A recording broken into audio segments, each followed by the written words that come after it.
Hi friends, నేను మీ మధుర smart. నేనైతే ఇప్పుడు ఒక గుంటలో అయితే వచ్చినాము. మేము ఇద్దరం కూర్చున్నాము. ఇది ఒక బిల్డింగ్ అయితే లోడుతున్నాము. ఇది సెప్టిక్ ట్యాంక్. ఇది పొడవు 11 అడుగులు, వెడల్పు 5 అడుగులు, కిందకైతే 6 అడుగులు, లోతు 6 అడుగులు.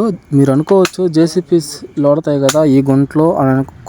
కొంతమంది లోడిస్తారు, కొంతమంది ఇట్లా మనుషులు పెట్టి అయితే లోడిస్తారు. మనుషులతో లోడిపిస్తే ఏమవుతుందంటే దానికి షేప్ అయితే కరెక్ట్గా కిందకి దిగిపోద్ది, కరెక్ట్గా ఉంటుంది. 4 పక్కల స్క్వేర్ షేప్ అయితే బాగుంటుంది అనేసి మనుషుల చేత ఎక్కువ తోపిస్తూ ఉంటారు చాలామంది. కానీ ఈ గుంటలు లోడే వాళ్ళందరూ నిజంగా చాలా గ్రేట్ పర్సన్స్, చాలా హార్డ్ వర్కర్స్. ఎందుకనంటే దీని లోపల కింద గుంట చేసుకుంటూ వెళ్ళే కొందికి మనకైతే ఊపిరైతే ఆడదు, గాలి ఆడదు, చెమట పోస్తూ ఉంటుంది, బాడీ హీట్ ఎక్కిపోతూ ఉంటుంది. ఎంత కష్టంగా ఉంటుంది అంటే నీళ్ళు దాహం వేసేస్తూ ఉంటుంది, తాగుతూ ఉంటాడు ఊరుగా. మా ఇద్దరికైతే ఇది లోడడానికి 2 రోజులు అయితే పట్టింది. ఈ ఎండాకాలానికి, ఈ సెగకి, ఈ వేడికి మాకైతే 2 రోజులు పట్టింది ఈ గుంట లోడడానికి.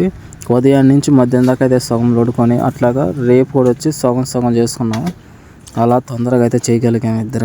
మామూలుగా శంకుస్థాపన గుంటలు కానీ అయితే ఒక్క రోజులోనే కంప్లీట్ అయిపోతాయి. మధ్యాహ్నం కల్లా అయిపోతాయి, 1-2 కల్లా అయిపోతాయి. ఈ గుంటని కంటిన్యూగా చేస్తే సాయంత్రం కల్లా అయిపోద్ది. ఇలాంటి పెద్ద గుంటలు అయితే మేమిద్దరం మార్చి అయితే లోడతా టకార్లో వేసుకుంటా, ఒకరు హెల్ప్ చేసుకుంటా అయితే ఈ గుంటలు లోడగలిగాము. ఎవరి పాటికి వాళ్ళు పని చేసుకుంటే మాత్రం పని అయితే చాలా లేటుగా పోద్ది. అదే కలిసి ఇద్దరు చేశారనుకోండి, ఒకరుండి టకార్లో మట్టేస్తూ ఉంటే ఆ టకార్ తీసుకొని పైన మట్టేస్తూ ఉంటే అప్పుడైతే పని అలా వెళ్ళిపోద్ది, కొంచెం తొందరగా అయిపోద్ది. మామూలుగా కొంతమంది అటు చేస్తుంటారు అంటే చేయగలిగే వాళ్ళు పారతోనే వేస్తుంటారు బయటకు మట్టి, పారతోనే వేస్తుంటారు. టకార్తో ఎత్తుకొని పైన వేసుకుంటే కొంచెం తొందరగా అయిపోద్ది. ఎందుకంటే మేము ఈ గుంటలో అప్పుడు చూసాం ఆ ప్రాసెస్. పని అయితే కొంచెం తొందరగా ముందుకెళ్ళింది.